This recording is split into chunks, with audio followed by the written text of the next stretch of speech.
Bonjour et bienvenue dans la revue de presse hebdo et audio du secteur retail e-commerce en France, proposée par les Digital Doers. Au sommaire cette semaine, 5 articles. Le premier, les 4 profils de consommateurs français post-pandémie. Le second, ces jeunes qui ne veulent plus acheter du neuf. Le troisième, face au dark store, jusqu'où pousser l'expérience en magasin.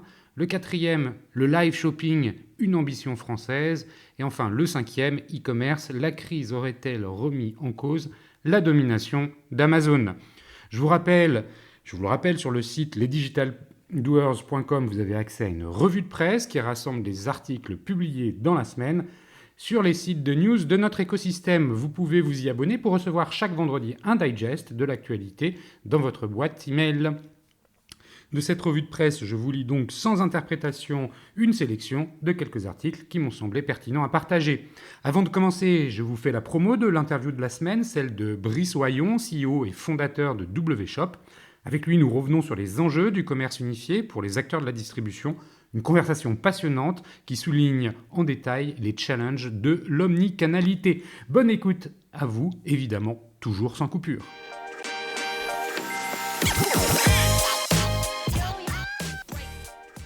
Les 4 profils de consommateurs français post-pandémie, à lire sur e-commercemag.fr en date du 15 septembre, publié par Dalila Bouaziz. Prédire le comportement d'achat reste un énorme défi pour l'industrie des produits de grande consommation. Et depuis le début de la crise sanitaire, le challenge semble encore plus ambitieux. 54% de shoppers français expriment en effet l'envie de changer leur comportement d'achat de produits de grande consommation. Alimentaire, liquide, hygiène beauté, entretien. Sur la base du comportement d'achat réel, issu des panels et d'une interrogation commune auprès de 25 000 shoppers en France, au Royaume-Uni et en Espagne, Kantar a défini 4 profils types de shoppers. Des shoppers français pessimistes quant à l'évolution de leur pouvoir d'achat. De futurs changements qui pourraient s'avérer anxiogènes pour la plupart des industriels, puisque pour le shopper français, le mot futur ne rime pas vraiment avec optimisme. Tandis que moins d'un Français sur 2 est optimiste sur le long terme, 12 prochains mois, 47% exactement, la même proportion de Français déclarent ne pas être sûr que cela va s'arranger pour eux à la sortie de la crise sanitaire. Une situation qui pourrait paraître désespérée, mais qui cache des états d'esprit et des comportements disparates qui vont dessiner le shopper post-pandémie. La segmentation réalisée par l'Institut Kantar a permis d'identifier 4 groupes différents de shoppers français avec des profils que l'on retrouve également au Royaume-Uni et en Espagne. Le premier, les préservés. 20% des foyers français qui réalisent 19% des dépenses PGC, produits de grande consommation. Ce sont très majoritairement des retraités qui n'ont pas de difficultés financières et qui, dans leur grande majorité, n'envisagent pas une dégradation de leurs revenus suite à la crise. Par rapport à la population française, ils sont très logiquement plus âgés et plus nombreux à vivre dans des foyers de petite taille, 1 à 2 personnes. Ils sont globalement optimistes, 59%, et ont une confiance dans les industriels, les marques et les distributeurs, pour participer à la relance de l'économie, mais également pour booster leur pouvoir d'achat.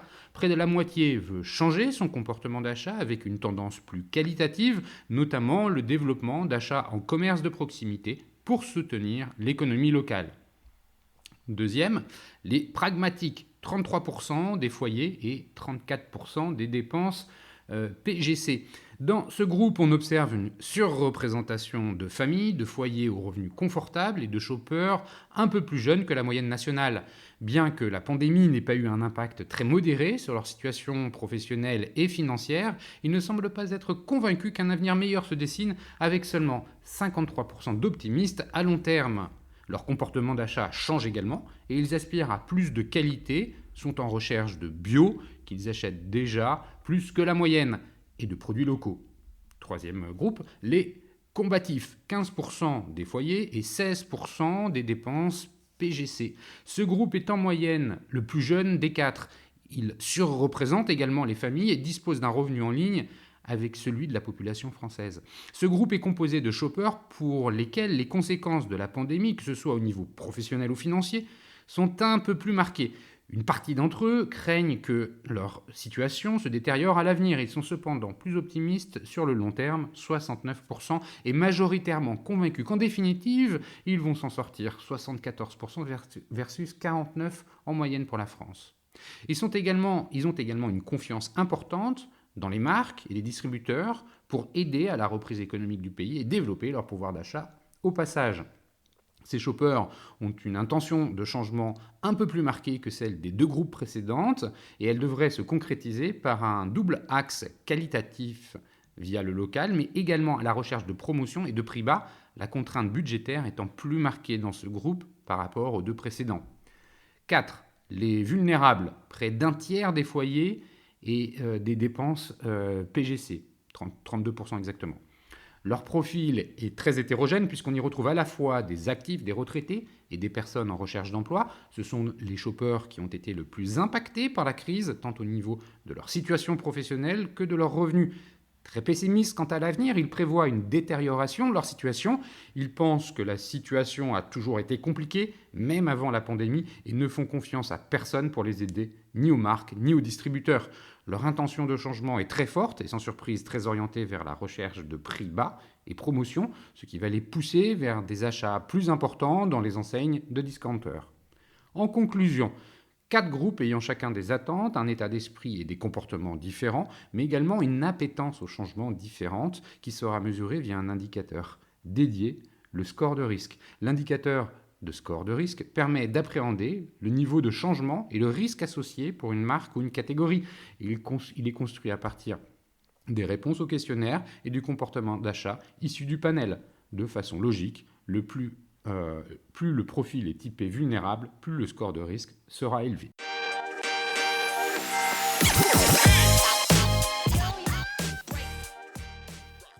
Ces jeunes qui ne veulent plus acheter du neuf, à lire sur start.leseco.fr, enquête réalisée par Camille Wang en date du 9 septembre.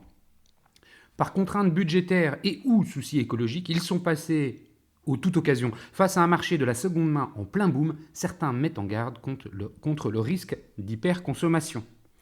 Elles chinent, farfouillent et trouvent des modeuses d'un nouveau genre, accourent vers les portants de vêtements, à vêtements des fripes dans l'espoir de trouver la pièce unique ou le t-shirt au rabais. On les repère le plus souvent dans les boutiques de seconde main, parfois déambulant dans les brocantes ensoleillées, entre les carafes d'eau et les vieilles BD de Tintin.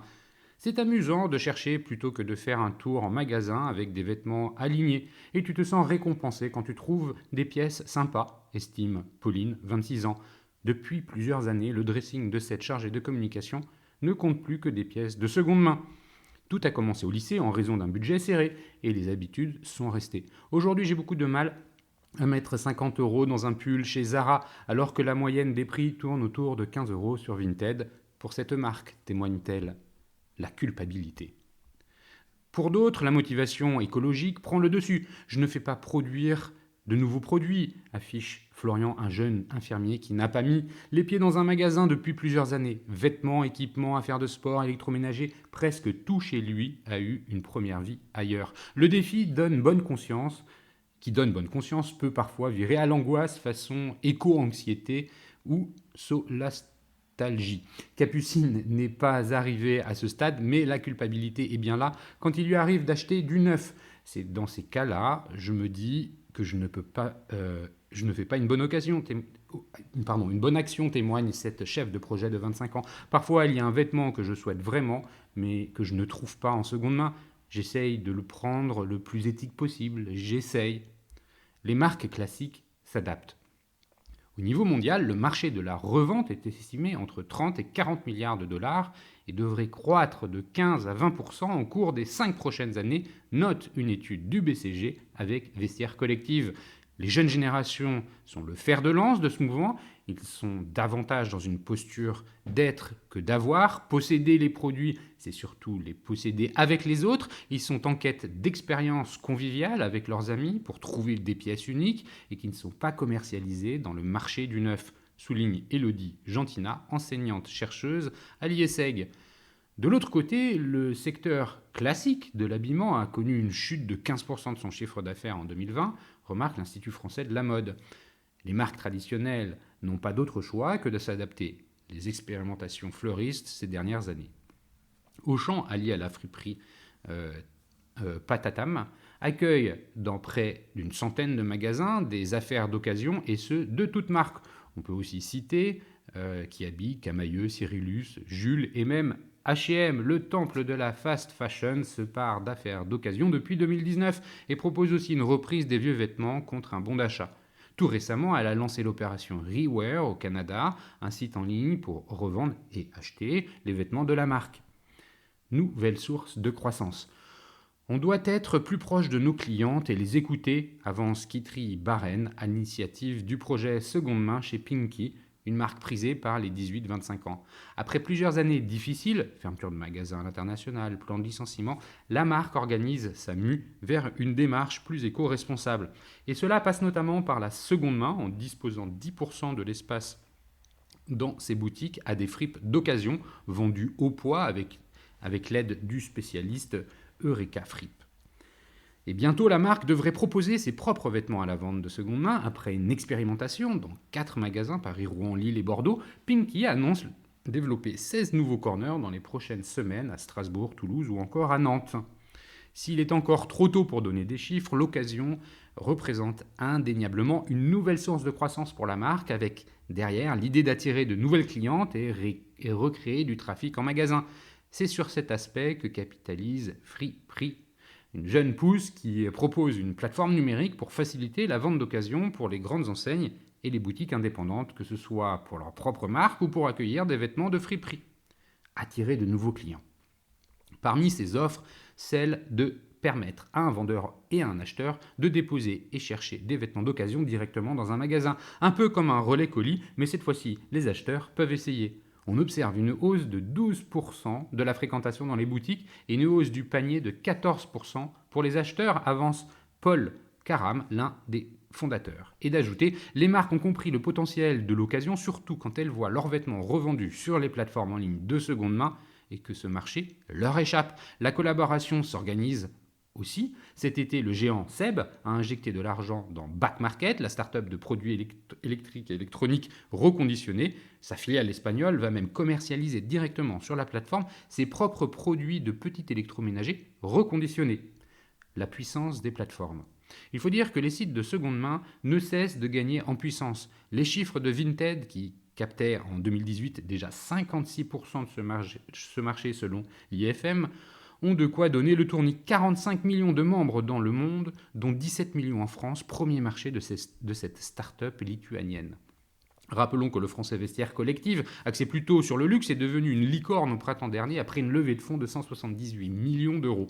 Sans oublier l'historique Le Bon Coin, c'est 29 millions d'utilisateurs chaque mois où l'on peut pratiquement tout acheter d'occasion. Une hyperconsommation ? Un marché florissant donc, mais pas forcément vertueux pour la planète. Si tout peut s'acheter en seconde main, tout peut aussi se vendre. Et c'est là que le bas blesse. Pour Élodie Juge, docteur à l'université de Lille, autrice d'une thèse à ce sujet, les plateformes de vente d'occasion pousseraient à l'hyperconsommation. Beaucoup de consommateurs de ces plateformes vendent pour racheter derrière, dans l'idée d'aller toujours plus vite, de suivre le rythme de la fast fashion. La motivation n'est pas d'être décroissant ni d'aller plus lentement, analyse-t-elle. La course au petit prix de certaines pièces pousse ainsi à se dire « ce n'est pas grave, ce n'est pas cher » ou bien « je peux toujours revendre ». Les plateformes encourageaient la pratique. Tout est fait pour que ce soit rapide. Vous êtes noté sur le temps de réponse, pénalisé si vous n'envoyez pas les colis assez vite, quand l'emballage n'est pas soigné. Il faut être meilleur que les autres, avoir 5 étoiles, poursuit la chercheuse. Pour certains vendeurs, la seconde main devient un vrai complément de revenus. On peut citer Vinted, mais aussi le londonien Depop, qui cartonnent chez les ados et développent leur esprit entrepreneurial, estime Élodie Gentina de l'IESEG. D'autres n'hésitent pas à spéculer et achètent des vêtements en friperie dans l'unique but de les revendre. Tout est bon pour jouer à la marchande et créer une concurrence avec les magasins. Conseils pour faire des photos, rédiger les annonces, négocier, optimiser les ventes. Vinted est l'une des plus grandes écoles de commerce de France, souligne Élodie Juge. Une remarque qui amuse Pauline, la chargée de communication. C'est vrai, quand tu commences à vendre sur Vinted, tu le fais entre deux trucs, après tu as envie de vendre plus et tu t'adaptes. Photos léchées à la mode Instagram, publier régulièrement, identifier les bonnes heures de la journée.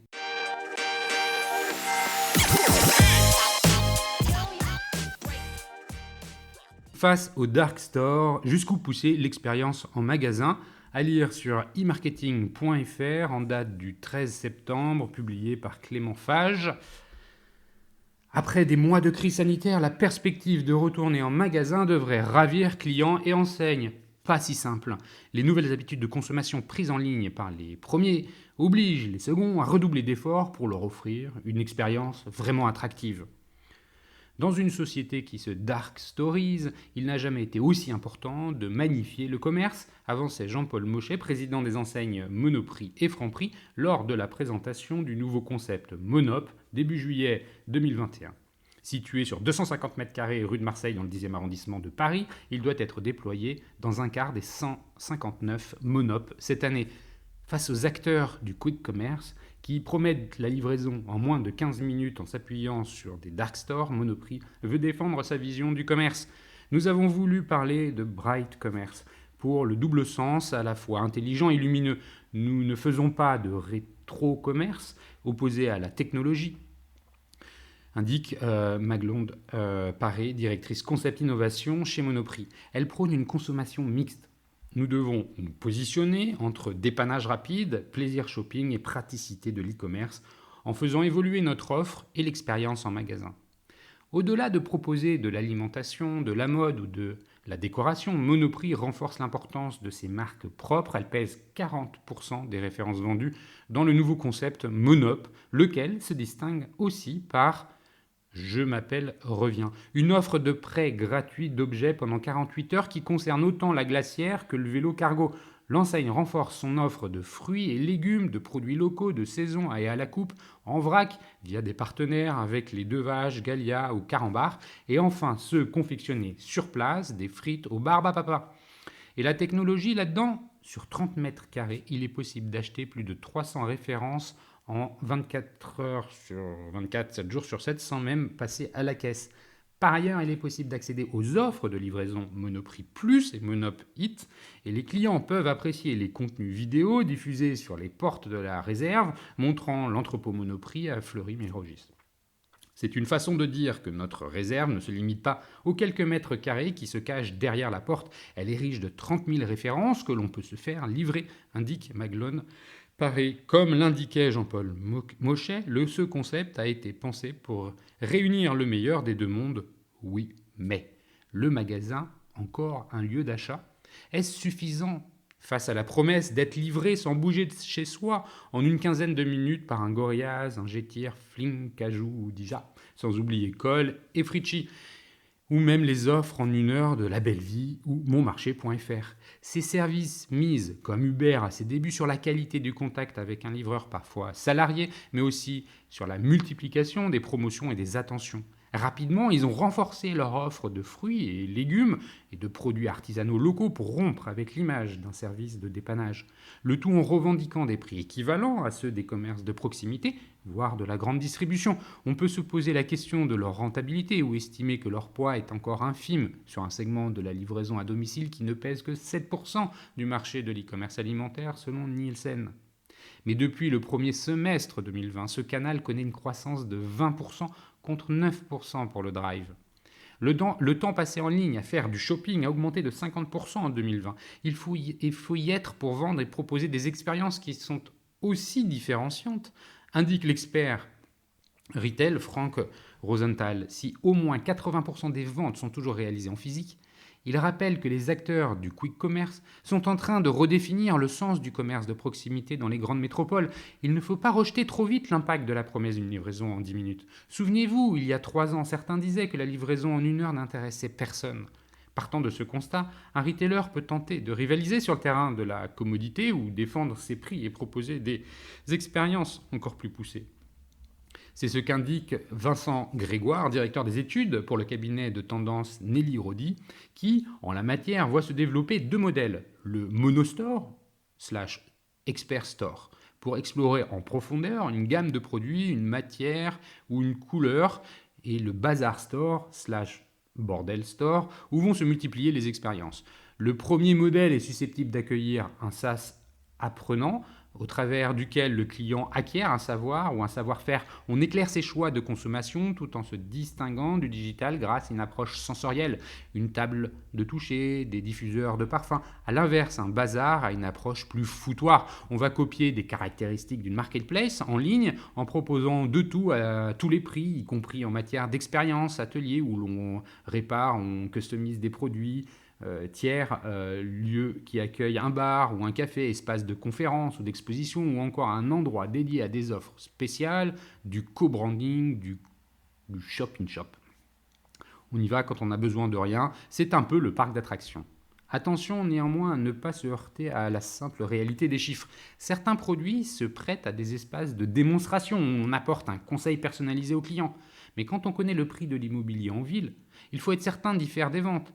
Adopter une approche expérientielle sur un flagship, où l'on va surtout chercher à travailler la considération ou le NPS et faire du earned media, pourquoi pas, mais le généraliser, alerte Franck Rosenthal, rejoint par Pascal Malotti, directeur conseil chez Valtech France, qui estime qu'il y aura une polarisation de plus en plus franche entre les services de livraison et le magasin physique avec deux propositions de valeur très éloignées. Reconnaît que pour l'instant, de nombreuses enseignes sont au milieu du gué. Elles sont loin d'avoir les ressources d'un Amazon ou d'un Alibaba pour proposer des expériences aussi disruptives qu'Amazon Go ou Emma Fresh. Mais pour industrialiser l'expérience, que l'on retrouve au sein d'un Monoprix Montparnasse ou d'un Franprix Opéra, la marque doit disposer d'un écosystème capable d'absorber le coût de ses investissements. Vers une expérience plus omnicanale, des ours polaires au milieu des galeries Lafayette, une boutique Pandora transformée en champ de fleurs ou un store virtuel pour Bulgarie qui s'ouvre sur des scènes d'Italie. En plus d'animer le magasin ou d'étendre virtuellement sa surface, les expériences de réalité virtuelle du studio Skyboy peuvent être déployées à grande échelle, y compris en ligne, et devenir des sources intéressantes de data pour les enseignes, mais aussi de vente, avec un taux de conversion de 30% sur certains dispositifs. Ainsi, selon Snapchat, les nouvelles générations recherchent des expériences omnicanales comme le fait de pouvoir essayer des produits grâce à la réalité augmentée. Toutefois, la moitié recherche également les interactions humaines propres au magasin. Le digital rend le produit accessible partout et tout le temps, mais le magasin se distingue par l'expérience. Quand j'achète en ligne, j'ai souvent un produit, pas toujours à la bonne taille, dans un packaging peu soigné, c'est une mauvaise expérience de marque, ce qui est catastrophique compte tenu de l'argent dépensé pour recruter le client, analyse Jérémy Dahan, président de Globe Group, qui fait la promotion du live shopping. Accessible quand le magasin est fermé, il permet un niveau d'expérience et de conseil proche de ce dernier grâce à l'échange avec le vendeur. C'est l'image de marque et l'expérience qui permet de justifier le prix. Or, au-delà du conseil, le live permet aussi d'accéder en temps réel à la data, à la différence d'un point de vente où l'on identifie le client et on accède à son historique d'achat qu'une fois celui-ci passé en caisse. Globe propose ainsi, via sa trentaine de studios, des lives one-to-many, événementiels, autour d'un produit ou d'un invité star avec lequel les internautes veulent échanger. Mais l'agence développe aussi le live one-to-one, en fil rouge, en proposant de mettre en relation un internaute avec un vendeur en magasin. Soit peut-être un premier pas vers une expérience omnicanale qui permet à certaines enseignes de se distinguer, à l'image de Leroy Merlin, enseigne préférée des Français en 2021 selon EY Panthéon et Marketing Magazine. Il faut pouvoir répondre à tous les besoins. Un tutoriel en ligne ou une session de coaching particulier, c'est plus pratique qu'un cours quand on est en train d'accomplir une tâche et qu'on a besoin d'aide à un instant T. Les vues sur nos tutoriels ont augmenté de 35% l'an passé pour atteindre les 22 millions, tandis que 130 000 personnes participent à nos cours collectifs en ligne qui ont rencontré un bel engouement avec un score de satisfaction de 4,8 sur 5. Mais pour vraiment apprendre, c'est mieux de pratiquer, d'avoir le matériel à disposition. C'est une raison essentielle qui pousse les gens à venir en magasin, au-delà de rencontrer pour de vrai les vendeurs qu'ils voient sur nos livres. Explique Charline Nutin, responsable des services DIY du magasin. En magasin, les clients peuvent aussi bénéficier de l'offre de services Parlons Maison, la possibilité d'échanger, de concevoir ses projets avec des architectes ou des paysagistes membres du réseau partenaires locaux de l'enseigne. Le produit est toujours au cœur de notre offre, mais il est désormais systématiquement accompagné par du conseil ou du service, et cela vaut autant pour les travaux que pour le bricolage. Le DIY, cela passe aussi par un simple atelier de restauration de meubles à destination d'un public de débutants. C'est ce qui nous permet de créer de la préférence de marque et de faire la différence avec les pure players lors de l'achat ou de la location du matériel nécessaire pour des travaux plus poussés à l'avenir. De son côté, au-delà de l'offre de services revisitée, Monoprix veut développer cette expérience omnicanal en dotant chaque nouveau Monop d'un compte Instagram dédié afin de garder un lien avec ses clients locaux tout en mettant en avant les initiatives in-store, par exemple la promotion de projets et d'associations du coin via un partenariat avec la plateforme de crowdfunding Ulule. De quoi déployer à grande échelle des expérimentations menées sur la place publique au Monoprix Montparnasse. L'avenir nous le dira.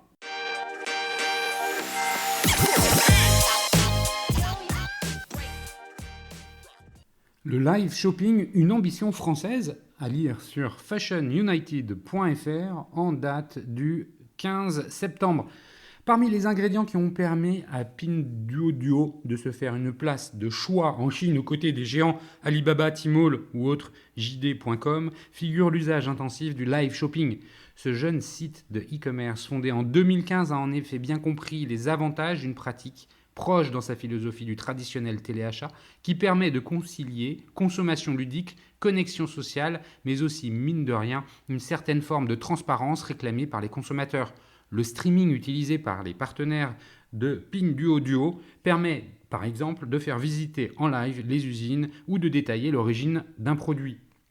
Ainsi, en mai dernier, plus d'1 million de consommateurs chinois ont regardé la diffusion en direct d'une vidéo live organisée par la plateforme qui mettait en scène la visite de ces 6 entrepôts douaniers situés dans les zones de libre-échange à travers le pays.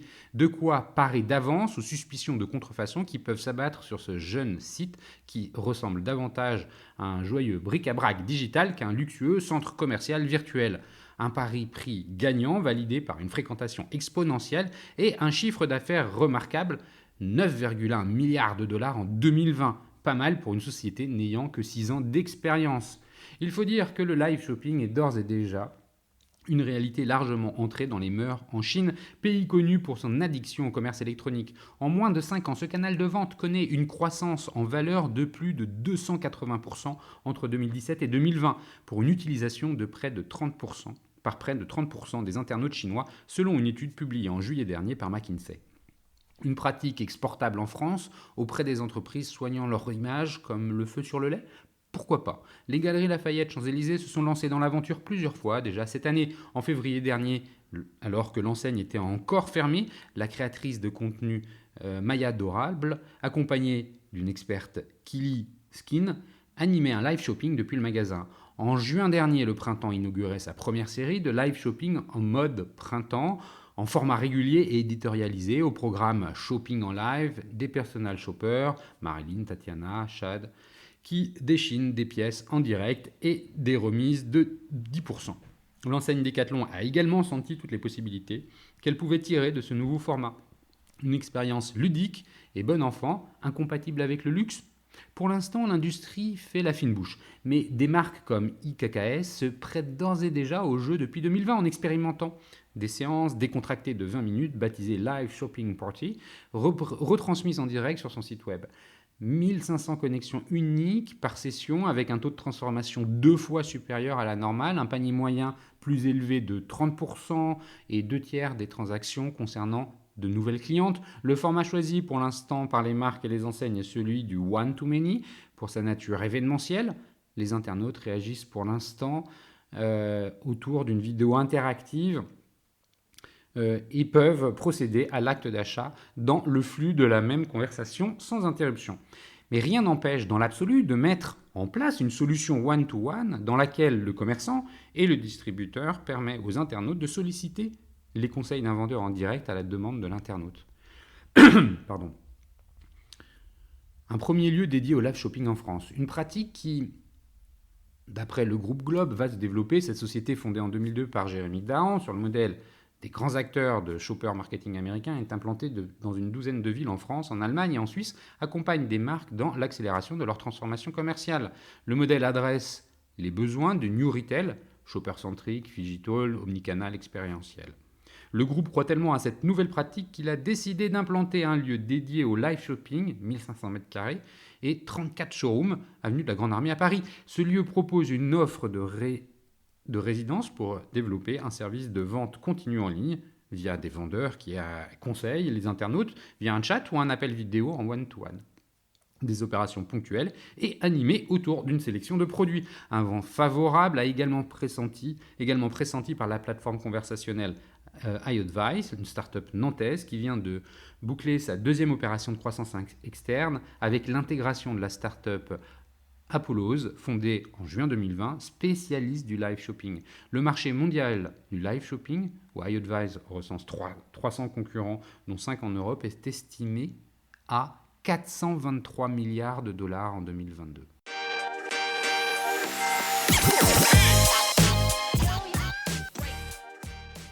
E-commerce, la crise aurait-elle remis en cause la domination d'Amazon? À lire sur e-marketing.fr en date du 15 septembre. Si Amazon a assurément profité de la crise, cette dernière a permis aux enseignes et aux marques de renforcer leur offre en ligne, selon l'étude Future Shopper 2021, présentée par Wunderman Thompson à l'occasion de la première édition des rencontres détonnantes de WPP. Au moment de trouver l'inspiration ou de chercher un produit, Amazon était avant crise un réflexe incontournable pour respectivement 63 et 74% des personnes sondées par Wunderman Thompson afin de réaliser son étude Future Shopper 2021, présentée par Vincent Druguet, CEO de Wunderman Thompson France à l'occasion des rencontres détonnantes organisées par WPP ce 15 septembre. Cette étude révèle que la crise a changé bien des choses. Désormais, Amazon est un réflexe pour seulement 38% des sondés quand il s'agit de trouver l'inspiration et pour 41% d'entre eux au moment de chercher un produit. Les moteurs de recherche arrivaient avant crise derrière Amazon, chez 51% et 45% des sondés, sont bien que aussi en baisse désormais des canaux principaux pour 43 et 44% des sondés. Mais alors que les pratiques se digitalisent et que 80% des sondés indiquent qu'ils ne vont pas abandonner les habitudes prises pendant la crise et les confinements, comment expliquer cette diminution du poids d'Amazon et de Google ? Par la hausse de celui des sites des marques, explique Future Shopper 2021. Consulté auparavant par respectivement 11 et 13% des sondés pour trouver l'inspiration ou des produits, ces derniers le sont désormais par 25 et 27% des sondés. Si les sites distributeurs affichent des résultats mitigés, de 16 à 23% pour l'inspiration, mais de 28 à 24% pour le search, les réseaux sociaux performent eux aussi en passant de 17 à 25% et de 6,6 à 16% pour les deux propositions. Le direct to customer et S-commerce plébiscité. Cet affaiblissement des marketplaces est à relativiser. 64% des acheteurs sondés se disent motivés par la possibilité de retrouver une large offre sur une plateforme unique et ainsi de bénéficier d'une expérience fluide à laquelle s'ajoutent de nombreux services ou offres de livraison. Ces acteurs bénéficieront à plein de la digitalisation des usages. Les marques désireuses de faire du D2C, Direct to Customer, devront se rapprocher de cette expérience en améliorant la disponibilité de leur offre, mais aussi en proposant des livraisons gratuites, selon 48% des sondés interrogés sur les motifs qui les poussent à demander directement auprès d'une marque. Les retours gratuits sont aussi cités par 33% des sondés, derrière la livraison express, 34%, mais devant le programme de fidélité, 28%. Enfin, le prix reste le juge de paix. 54% des sondés privilégieront la plateforme offrant le meilleur prix.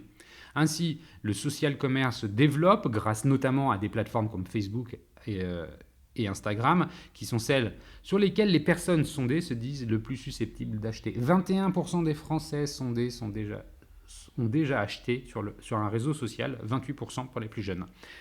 Ils sont autant à avoir déjà cliqué sur un lien menant vers un site de distributeur. Le live streaming est aussi un format très apprécié, le développement de nouvelles fonctionnalités par ces plateformes, notamment TikTok ou Snapchat, mais aussi le succès croissant des influenceurs et des offres lancées par ces derniers font dire à l'étude que le social commerce sera le canal e-commerce numéro 1 dans les 10 prochaines années. Vers une approche plus équilibrée du e-commerce ?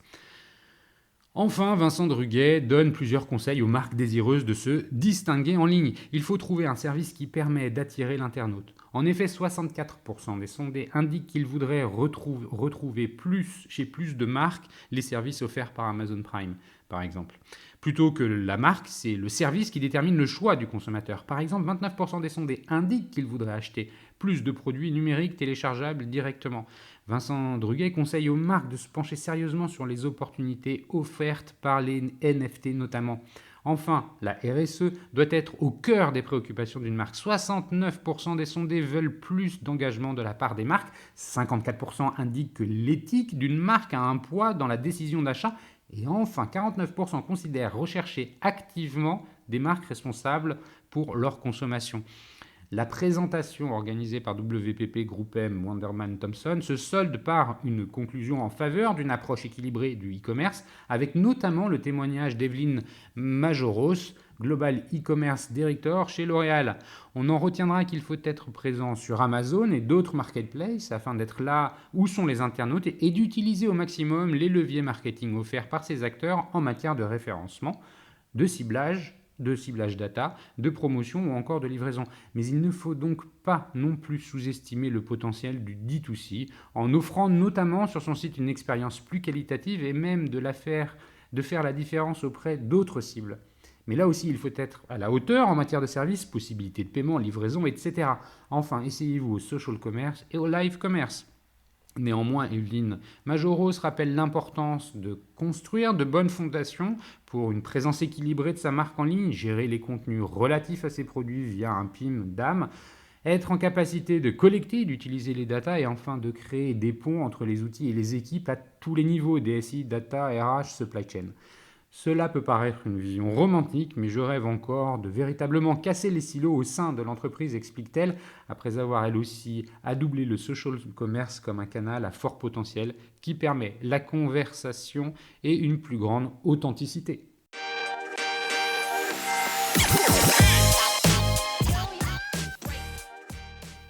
Et voilà, c'est fini pour cette semaine. Merci de m'avoir écouté. N'oublie pas de vous abonner à la revue de presse sur le site lesdigitaldoers.com. Si vous aimez l'exercice de cette revue de presse Retail e-commerce dans sa vision audio, n'hésitez pas à me le faire savoir en m'envoyant des messages sur LinkedIn et mieux encore en la faisant connaître autour de vous. Enfin, un dernier message d'auto-promo avec les Digital Doers. Je produis des chaînes de podcasts thématiques pour les prestataires de services de notre écosystème. Donc, si vous souhaitez animer la prise de parole de votre marché, c'est l'occasion d'inviter des clients et des prospects à venir converser avec vous autour de votre proposition de valeur. Vous êtes intéressé, alors contactez-moi. D'ici là, portez-vous bien et à la semaine prochaine.